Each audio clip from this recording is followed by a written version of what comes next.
Electrocast. There's a change happening in the way we live, the way we work, the way we spend our money and make our decisions. We are evolving to be more conscious in our actions in a way that serves the world and makes it a better place.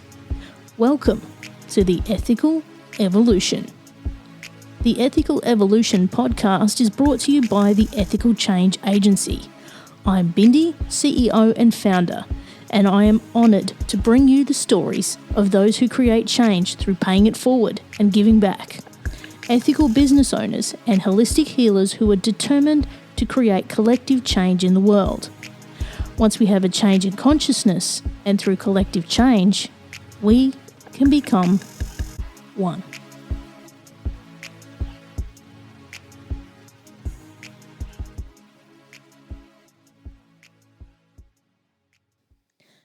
My next guest was another amazing online find who approached me to be on the show. It was a no-brainer that I had to speak to this guy, and I am so glad that I did. Terry Earthwind Nichols is the evolutionary healer based in North Carolina, USA. After standing on the edge of a 28-story building, Terry heard a voice saying, "I have something for you to do." Within 6 months, he'd created a process that helps his clients find a forgotten memory from early childhood that has consistently been controlling their life and driving their behaviours. With RBCR, everything is in its place and one's entire life makes sense for the very first time in a long time. After leading a life of self-sabotage, Terry was relieved to get off the proverbial merry-go-round himself. This is a very moving interview, and we do talk about some very deep and heavy subjects like suicide. If you find yourself triggered by this conversation, please get in touch with Lifeline on 13 11 14. Thank you, Terry, for joining us in the Ethical Evolution. I am so glad to be here, Bindi. I'm very much looking forward to this.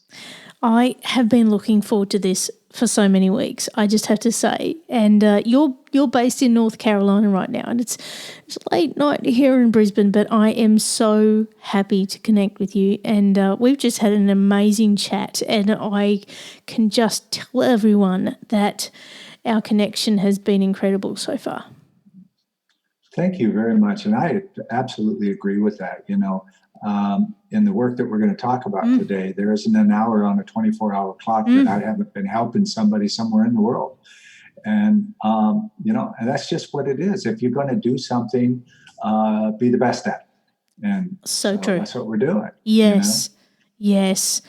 Be the best at what you do. Now, Terry, can you tell us about your background and what you do? Because when I read your bio, I just knew I had to talk to you. So can you please tell us your story? Well, thank you. Yes. I was born and raised in the Pacific Northwest of the United States, in the Rocky Mountains, basically, in and around them. And I was raised to believe that I was a fourth-generation Irish-American white boy. And at age 46, I found out that I'm Native American. Wow. And that that fact was kept away from me and my brother until we were grown up, so that we did not face the prejudice of being a minority in America. And that was good, because that was very, very beneficial. The problem with that is the only 4 people in the world that knew that all died before they could tell us, except for one, my father's father. So the secret got passed on to my brother, which then passed it on to me right away, just before he died. So it's pretty amazing how we found that out, and how that knowledge has changed who I am and where I'm going in the world. Because Bindi, when I found out that I was Native American, it just fit. It just wow, that answers so many questions of my upbringing and my philosophies in life and the world, and my relationship with what I am, all am I, God, Yehuda, whatever we want to call that. And so From then, my 20 years in the Navy gave me the opportunity to see most of the world except for the Pacific region. Oh, And I've not regretted that. It has yeah. been beautiful. My daughter was born on the island of Puerto Rico. Wow. And I've seen everything from basically the all of the North Atlantic from the equator to the North Pole, and up and in and around what's now the Netherlands and Sweden and all over there and all through the Mediterranean, North Africa. I've just been blessed to meet and learn a lot about a lot of people, and it's been a wonderful journey so far. Yeah. And so when I read your bio, Terry, it mentioned that you were on a very high level of building. And I was. you were going to make a very rash decision, but something told you not to. Can you tell us about that? Yes. Back in late 2009, I was done with the world. Yeah. I was divorced. The woman I was living with at the time, we were doing okay, but it wasn't going forward. Yeah. I got to a point where I went up on the 28th floor on the roof of our condo building, stood on the edge of the roof, one step to go, perfectly calm like I am right now. Yeah. I was done. I hope my daughter understands. But that was it. I was done. And there's nobody up there. And all of a sudden, just as I'm starting to make my move, a voice behind me, call it divine intervention or whatever you want to call it out there, folks. The voice clearly said, turn around, I have work for you. Wow. And I turned around as if there was somebody standing there. And there was nobody there, but it didn't surprise me. I said, oh, okay, somebody's got work for me to do. Yeah. And I walked off that roof and I never came back. Within 3 months, I had developed what is now called repetitive behavior cellular regression, which is a question and answer sequence that finds amnesic memories in early childhood. Now, I have no psychological behavioral health background. I've been a salesman most of my life. And like I said, a sailor. So finding this was a byproduct of helping somebody in Australia. Go interesting. Really? Over Skype, as a Stephen minister. Stephen ministry is an international, non-denominational ministry for people in crisis. Yep. Normally, it's man to man, woman to woman, but because you get very close. Yep. So that can be a problem. But I figured since we were 2 continents away, that was all going to be okay. So I decided to work with this woman when she asked me. And after about 3 months, we just weren't really getting anywhere. One night, I just had this hunch. It was very strong.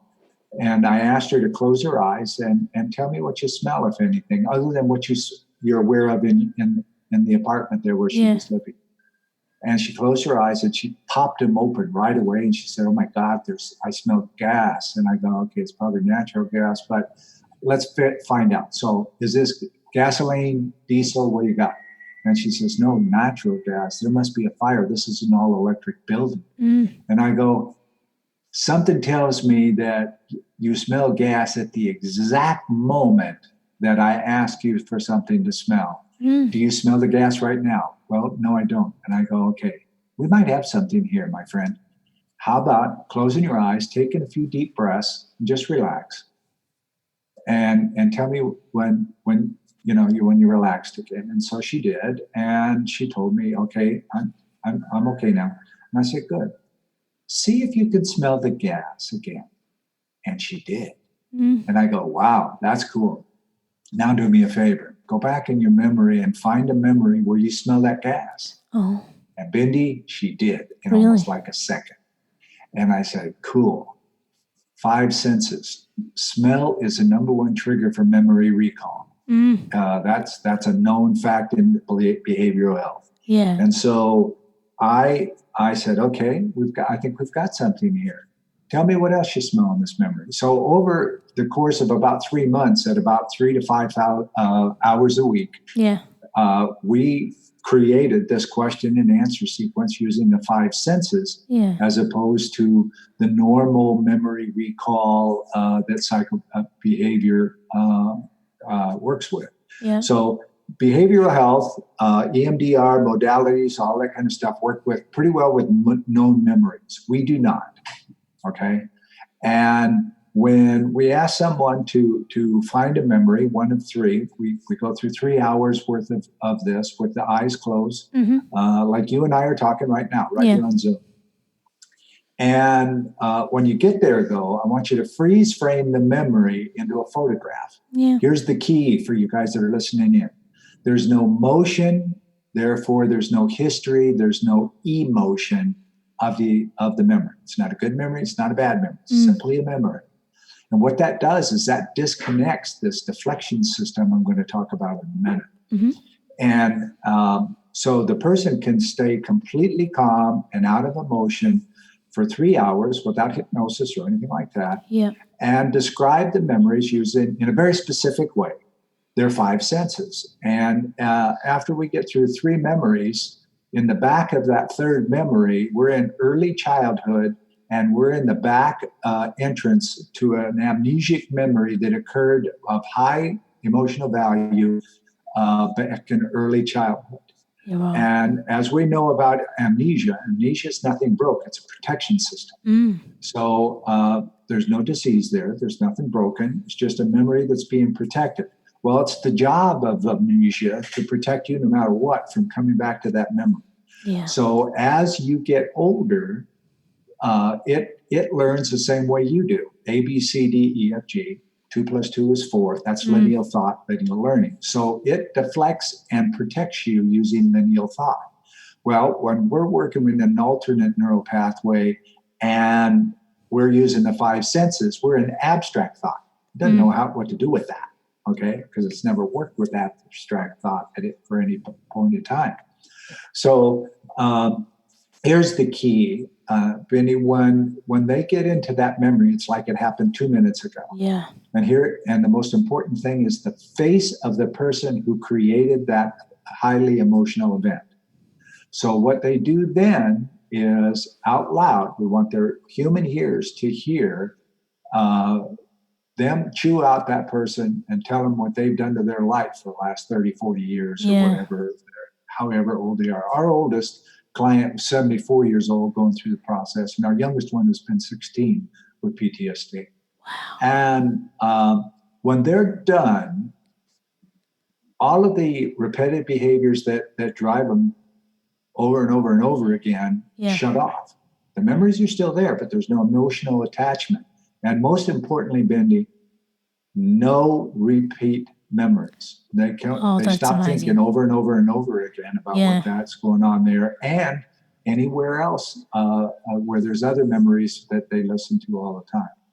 So I thought I'm a lifelong self-sabotager. I would get great success, self-sabotage myself, get fired or screw up some way or another. Right.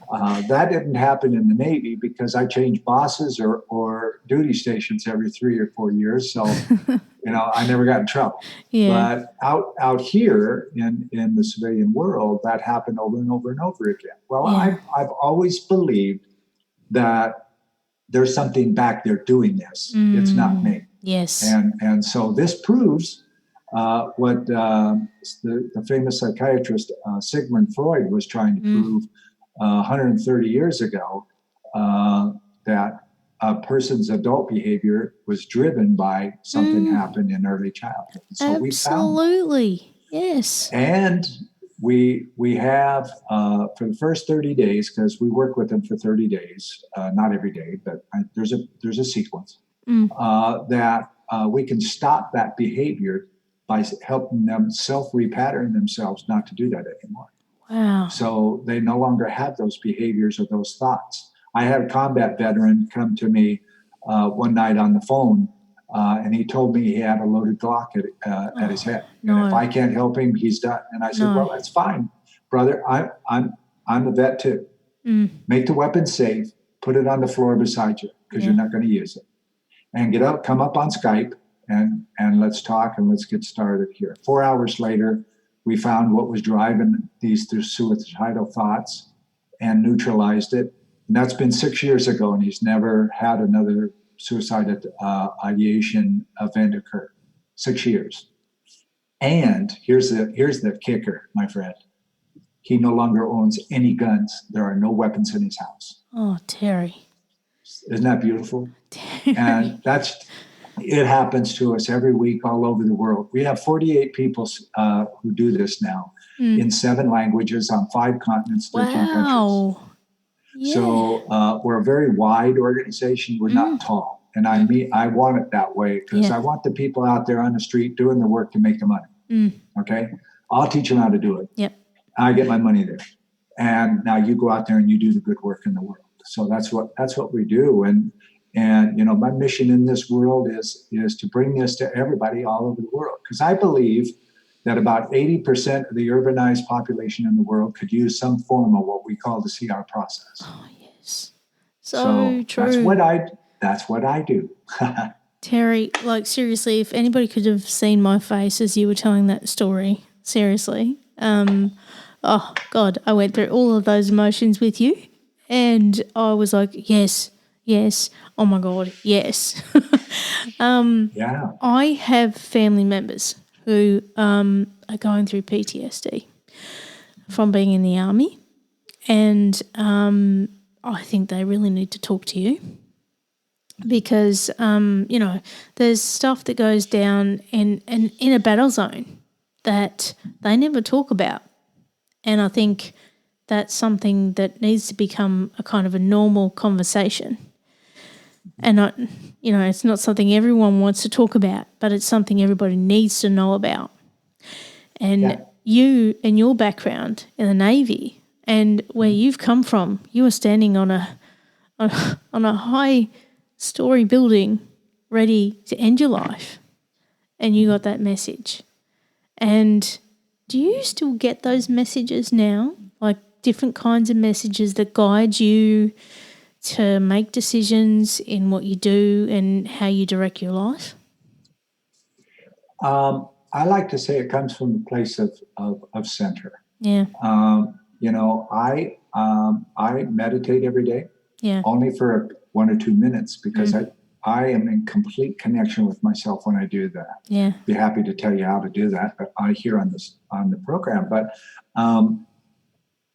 I know that my purpose is a higher purpose, and it doesn't go with any one religion or any one thought process or anything like that. This is for everybody. And I've been a helper all my life, and now I know why. It was getting me ready for this journey. And I had to experience standing on that roof. Like I'm in my mind right now, I can see the street below. Yeah. And there's no emotion there. I'm not emotionless. There's emotions in my life. Yeah. I get upset like everybody else does. And the key to it is I've been there, done that, so that people can relate to me when they call. And sometimes when they call, they'll ask, "Is there a woman I can talk to?" I said, "Sure, you can talk to me first. And then if you would like to go through the CR process with a woman, I got a whole bunch of them. Yeah. 97% of my clients are women. Right. I got to say female because there was a 16-year-old. She wasn't quite a woman yet, but she was close. And 97% of my practitioners around the world, including my master practitioners, are women as well.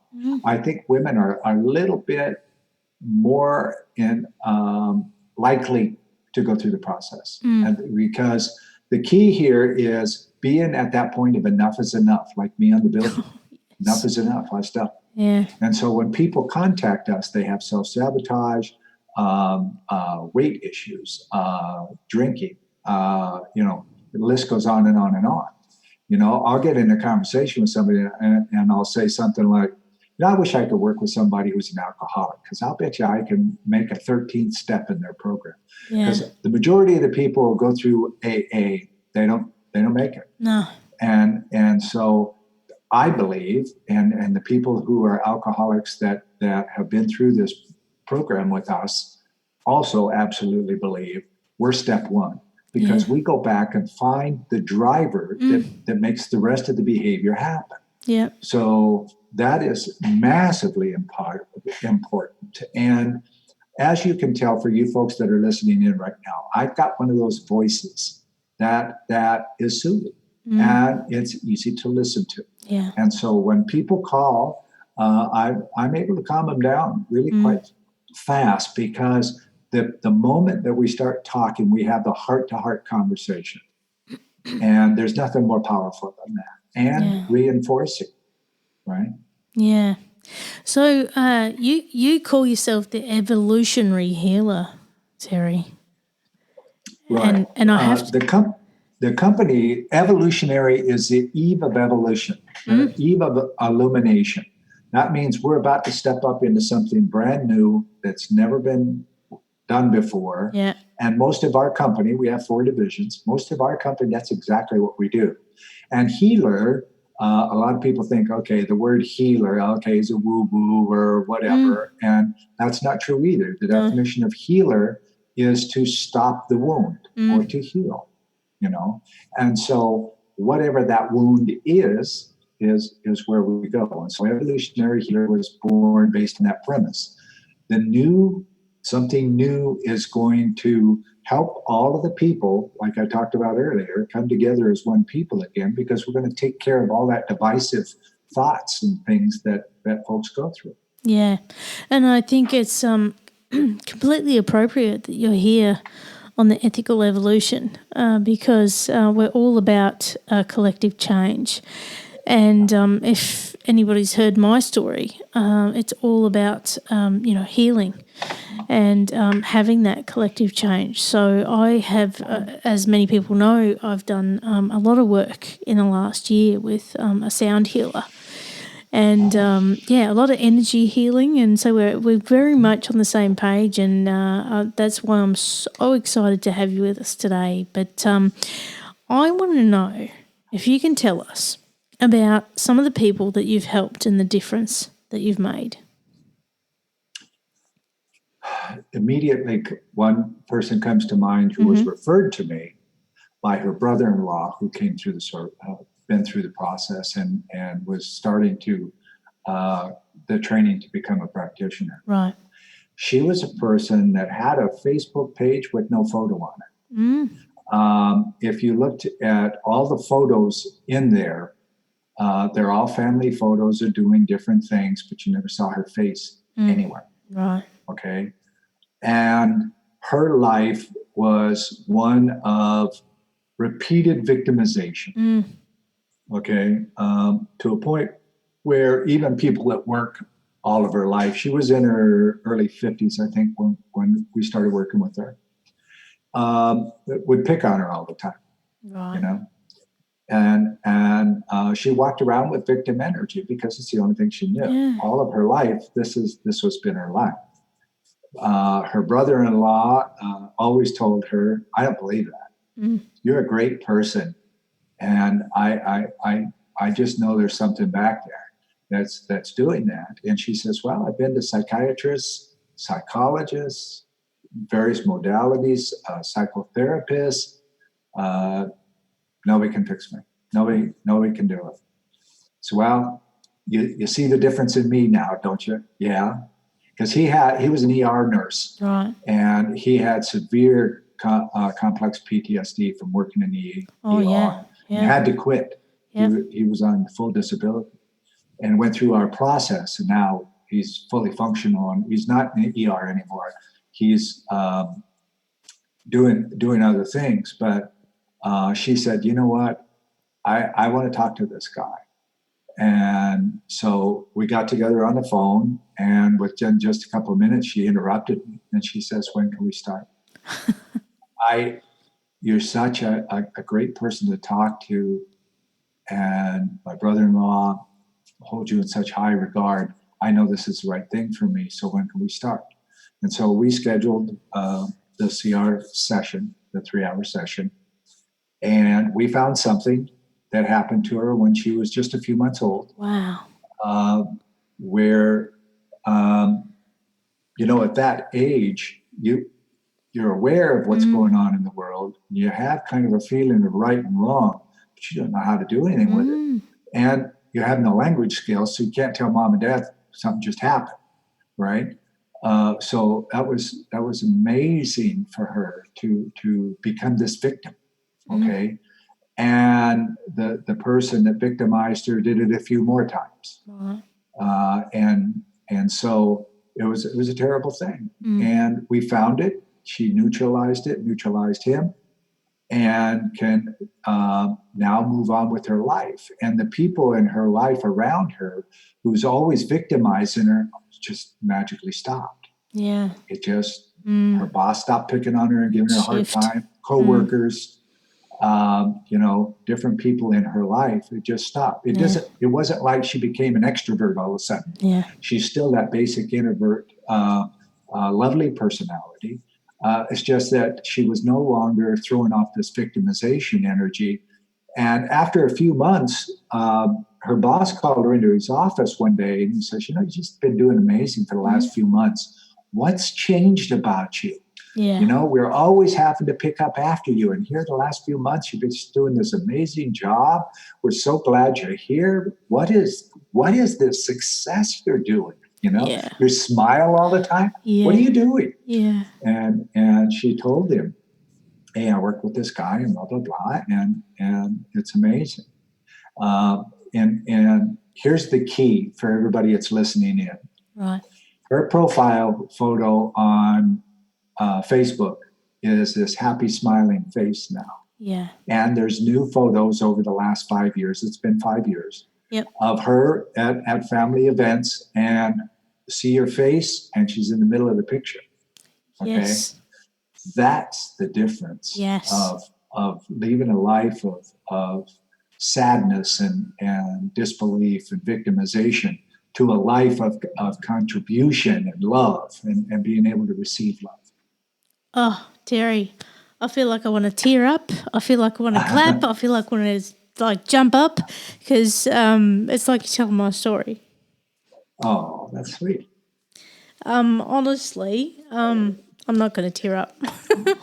I went through the same thing, and completely different for me.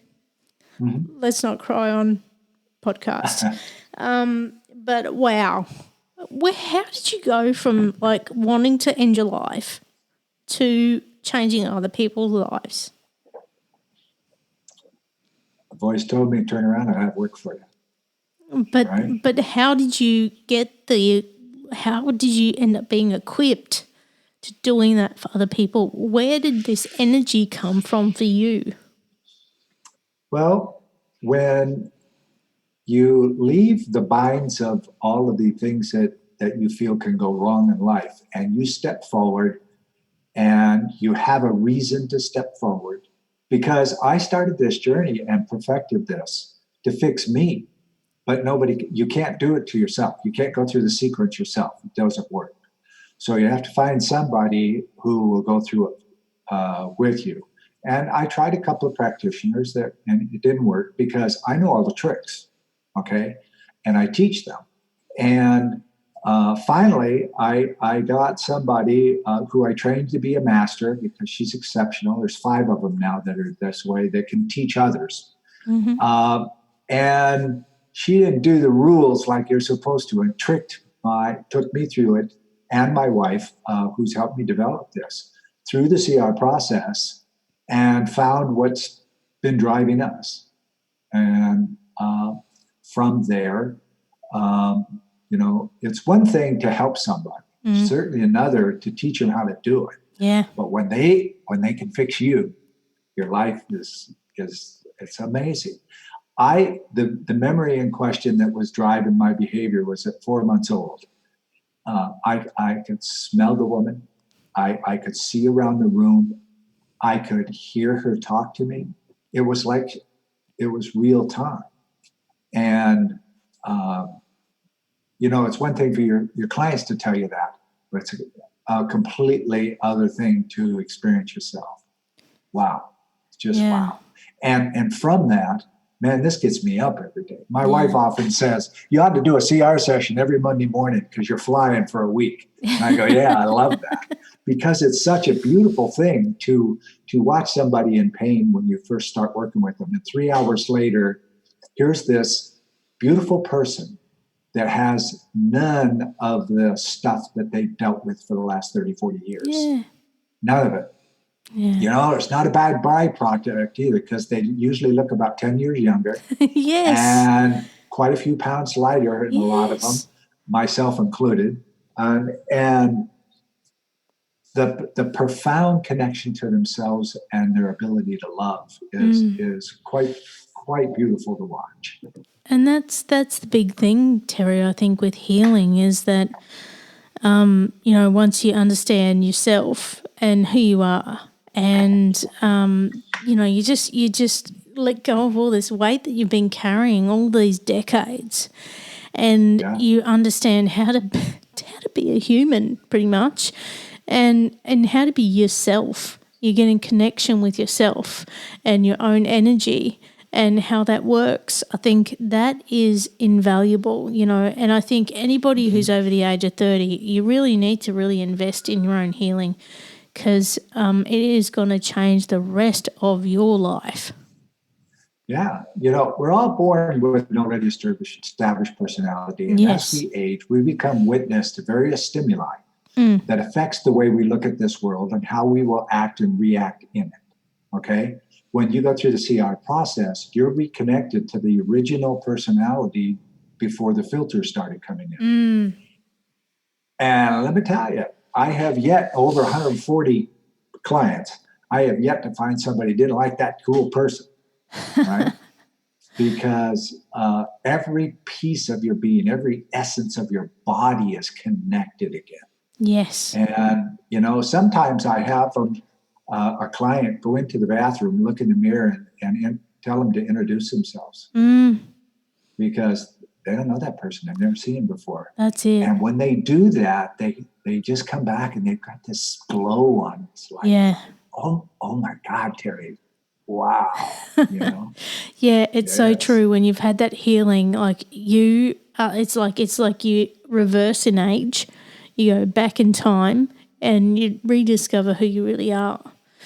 But I have to ask you, Terry, like, what has been your biggest challenge in the work that you do and how have you overcome it? Well, in the marketing world, there for probably 40 years now, there's the reference of a box, in a box, out of box, whatever. I've never recognized the box. I do not recognize a box. There is no box. Yeah. I'm all over the place with thoughts.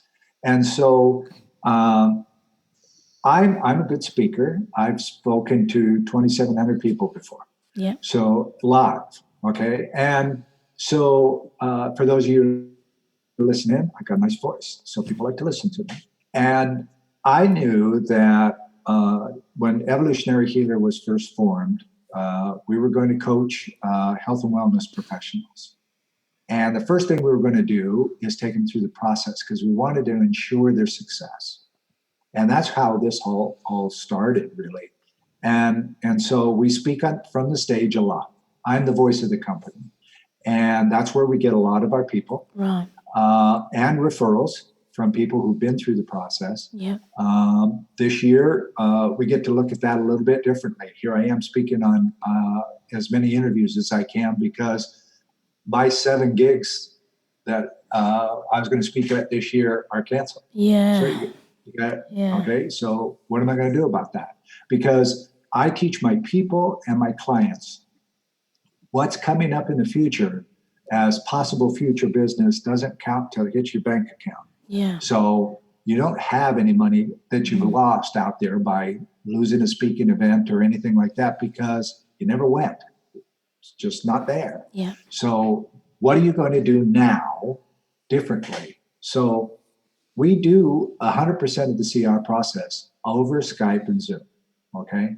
So working on LinkedIn, getting guests on Spot a Guest and all of those types of things gets the word out, lets me speak. And the people who are looking for me, they'll find me. Then and my people, they find my people too. Okay, so that's really how we do that. You just keep thinking of new ways to bring in clients. We go from vision. We have a vision to take care of 80% of that urbanized world I was talking about earlier. Yeah. That's the vision. And it's like going to grandma's house. Every so often you got to stop and get gas and get food and put the kids in the restroom and those kinds of things. It's a journey. Yeah. Okay, and it's certainly not a guided tour. So, Terry, I've got to ask you, what is your advice for people who are struggling at the moment in our current climate? You know, at the moment we're all facing this terrible virus that is impacting the world.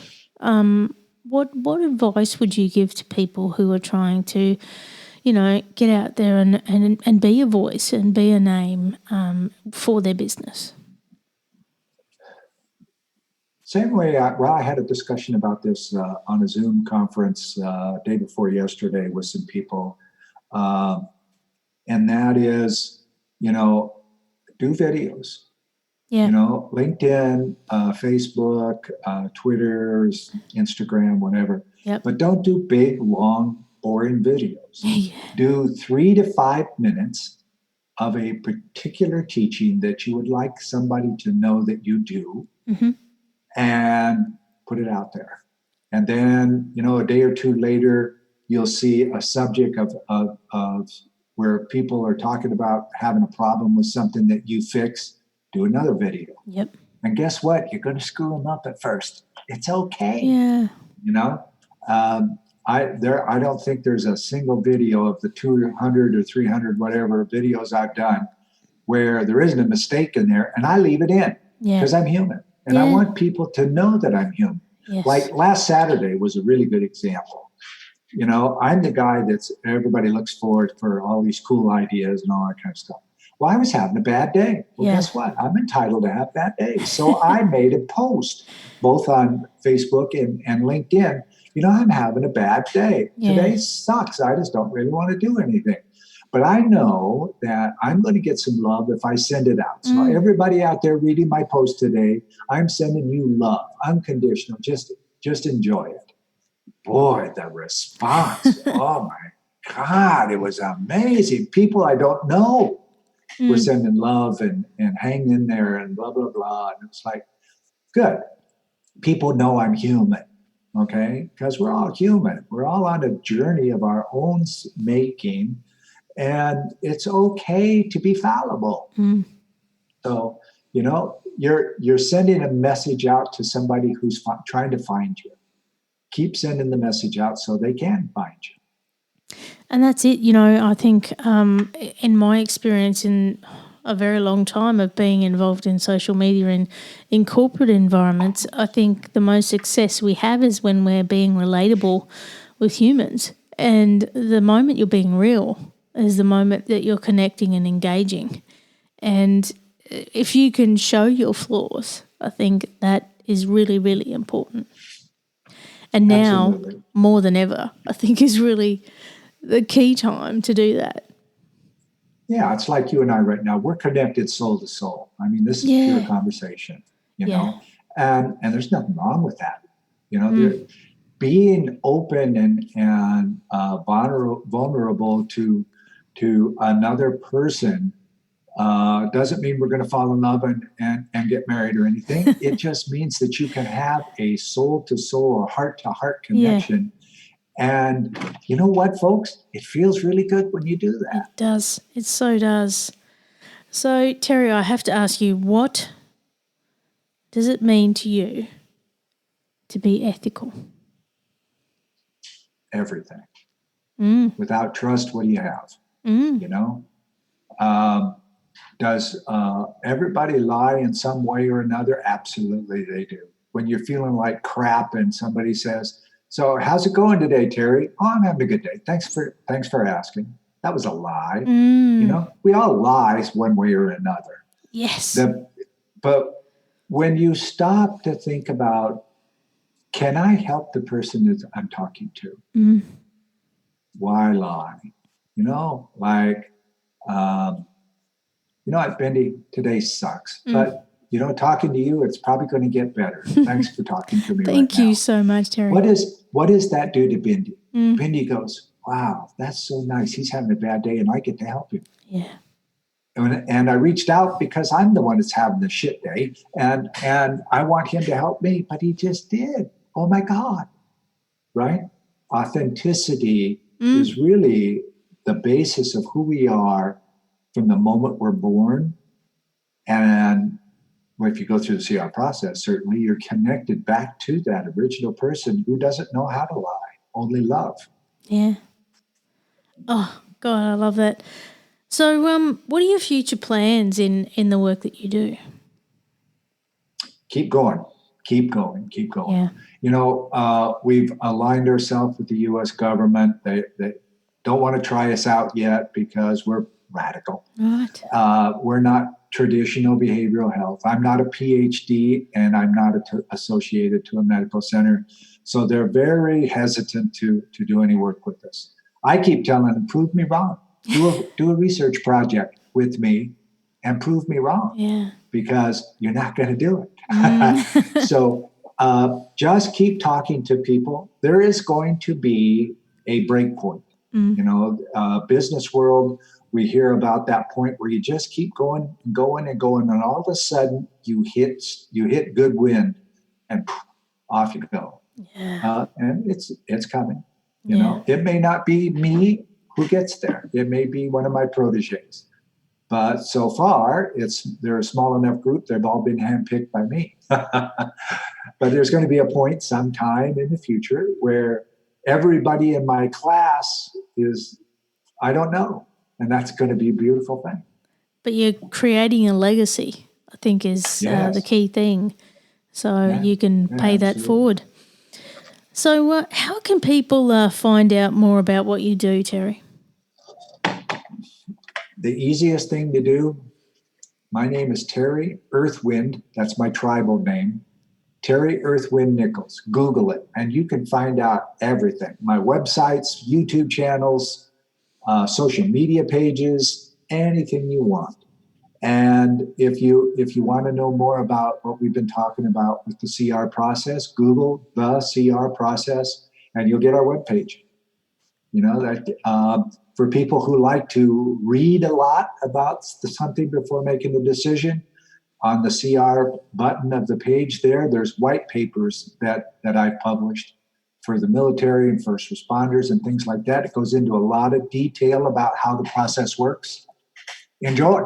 And then when you're ready, the contact page is right there. Send us an email, and we'd be happy to talk to you. So, Terry, do you have global clients, or are you more locally based? Oh, we're all over.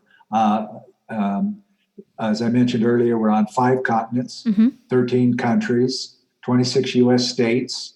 The CR process is available in 7 languages right now, and getting ever bigger. And the reason why it's so easy is because it's right here on Zoom. Okay, we still do some Skype, not as much anymore. Zoom seems to be a better platform because we want to watch the person as we're going through this. Because, like I mentioned earlier, they do certain things with their head movement and stuff like that, even though they're fully calm, that can give us indicators of stress that we're looking for as they're going through it. So a person who could be eyes closed, well, you can't see that on the audio right now, but their eyes closed, telling me what all they smell in a memory, and at the same time they're tensing up. So there's something else there that we need to pay attention to, and we do. So that's why we can do this anywhere in the world. Excellent. So, you know, if someone here in Brisbane wants to be involved, they can. And you actually look for those visual clues as well as, you know, audio. Right. My first client was Adelaide. Oh. Kind of far away. So you Aussie started it all. There you go. It all comes from down under, Terry. So my last biggest question for you is one I ask of every guest on the Ethical Evolution, and I'm super keen to hear yours because I think it's going to be pretty amazing. What's a change you'd like to see in the world, and how can we bring it to life? Doing it right now, coming together. Yes.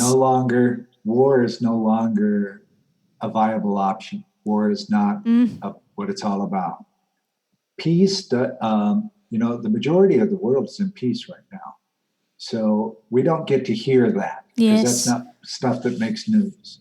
But this is a 40,000-year-old story that's coming true about the time when all of the people, what is known by indigenous cultures as the four nations, red, white, black, and brown, are coming together as one people again in the way they were when they started out millions of years ago. So this is that time, and it's happening. In cosmic time, it's already here. In Earth time, it may be 10 more years, it may be 50, maybe 100. So what? It's coming. What I'm told is children being born in this century will be the first people to see true world peace. Oh, that's powerful. Yeah. Because the majority of them are going to live well over 100 years. Right? And that's it, Terry, because I have said on so many podcast episodes that, teenagers and young or youths in our, communities, I think the world is in a better place with them, and they have a completely different energy and a different mentality and the way they look at the world, and they want to engage in resources and things like that. I just think that, this is a time for them to make radical change in the way the world exists.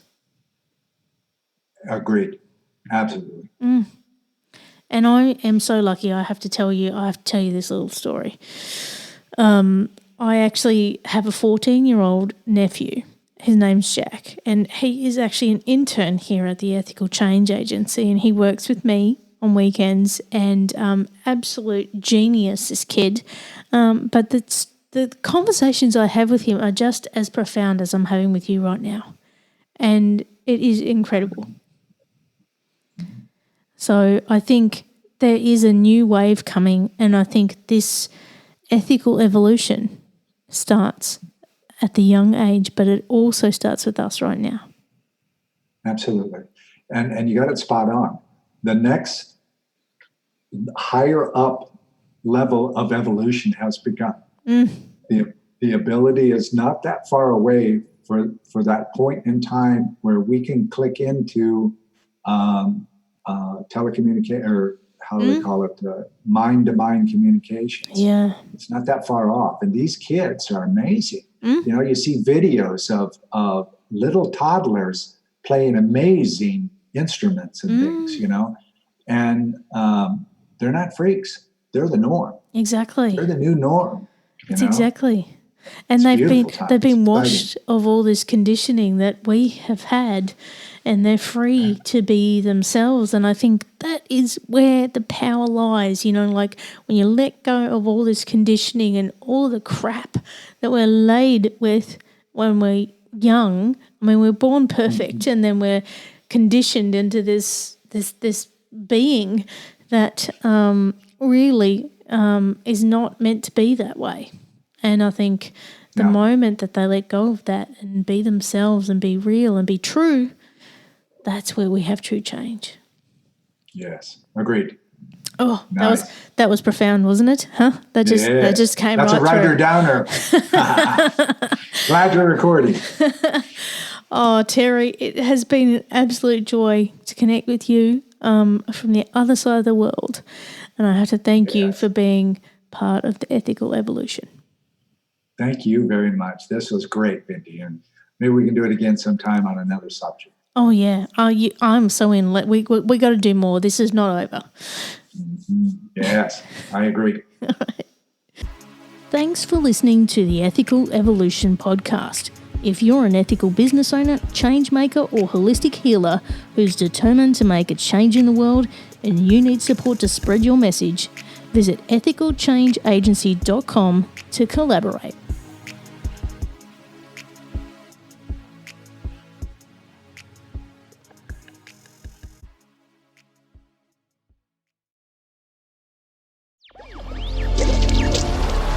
Electricast. Welcome to Tuning Into Sound Wellbeing, where we harmonise your mind, body and soul. I'm Amanda, your sound therapy expert. And I'm Stephen, the curious explorer uncovering the mysteries of sound. Together we explore vibrations, frequencies and the power of sound therapy and tuning forks. Discover ancient wisdom, reduce stress and tune into a healthier life. Subscribe to Tuning Into Sound Wellbeing today. Are you a fan of classic cinema or a young person who wants to discover the best films of all time? Do these legendary movies still hold up? On the Generation Film podcast, two guys who grew up when movies dominated the culture share a great film with a panel of young movie lovers and see how it plays for today's generation. We discuss changes in storytelling styles, representation, The making of each film, its initial reception, and how its meaning has changed over the years. Join us as we explore cinema classics across generations on Generation Film. Electricast. Electricast.